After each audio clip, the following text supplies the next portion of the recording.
Well, let the impeachment hearings begin, kind of. Word is House Judiciary Committee Chief Jerry Nadler is ready to pull the trigger.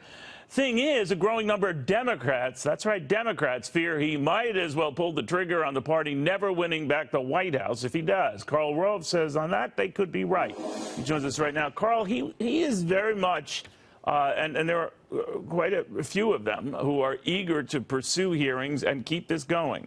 Nancy Pelosi walks a tightrope on it, but it is a concern to the party. How do you think it's dividing?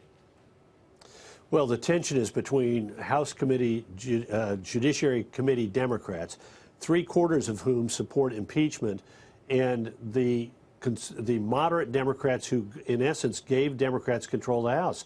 31, I believe the number's 31 Democrats were elected in seats previously occupied by a Republican, which were carried by Donald Trump. And those people are the difference between the Democrats being in the minority or the Democrats being in the majority. So they're coming from places where impeachment is not very happy.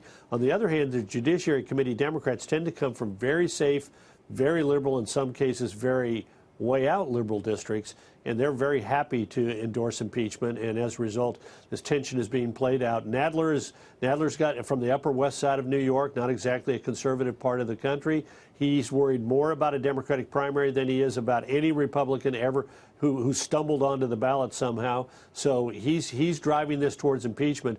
But Nancy Pelosi is sitting there looking at those 31 Democrats and saying, those moderates who came from red districts, they're not going to like voting for this. They're not like going to be put in a box on this, and our majority could suffer. If I could switch gears, had you heard the story that the president was relaying about when he assumed office and the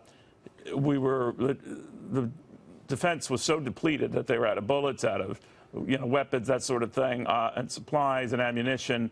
I'd never heard that. Do you know of that?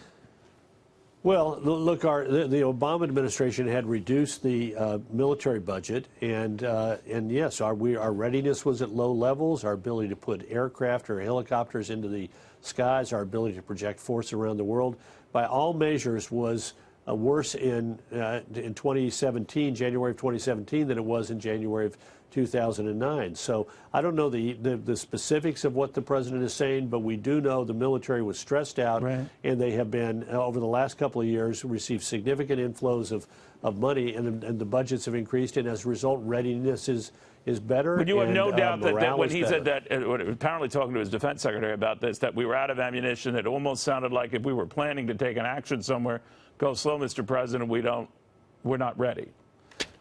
Well, and again, I can't speak to the specifics of where we had bullets but yes, if you looked at simply the readiness numbers, how many aircraft, how many units were declared unready for combat, it was dangerous. And those things happen because of two reasons. Either we are in an all-out conflict and we are simply grinding down our military forces, or in this case, we have failed to give them adequate support and financial muscle in order to do the kind of training and readiness and repairs and upgrades that Karl, we need he in said order to keep our that forces extended that depriving the military extended back to when your guy, President Bush, was in office, and even before him. Do you know what the figures were then, now? Look, I can tell you this: the U.S. military had no more ardent defender and no more ardent advocate than George W. Bush, who ran in 2000 on the basis of strengthening and rebuilding our military, and did exactly that. So, look, the military budgets went up. Yes. Were there problems facing our military because we were in combat in Iraq and Afghanistan? Yes. All right. But were there problems of a peacetime military that was being starved for resources? No. Okay. Karl Rove, thank you very, very much, my friend.